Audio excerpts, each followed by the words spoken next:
Welcome to Penrose Learning, where we make understanding easy. You start by powering the printer and confirming it boots fully. This ensures its internal checks complete. Next, load the paper. Align the guides so sheets feed straight because skewed paper causes jams.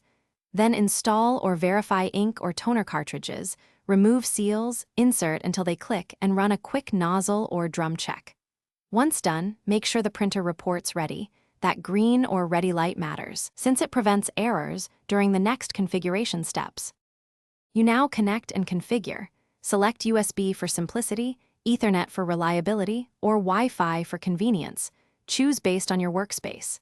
Install drivers either via your operating system's Add Printer Wizard or the manufacturer package because correct drivers enable full features. Configure defaults. Paper size, print quality, duplex, so every job matches expectations. Once the driver is installed, perform a test print. That verifies communication and lets you adjust color, margins, or resolution before continuing with larger jobs. You finish by printing a representative document and watching the first sheets closely.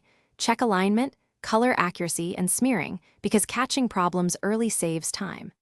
If prints look off, pause subsequent jobs and run head cleaning or alignment from the maintenance menu, then print again. Finally, update firmware and note any network settings so the printer remains reliable. Troubleshooting tip. If printing fails, reboot the printer and host device. Verify cable or Wi-Fi credentials, then rerun the test print.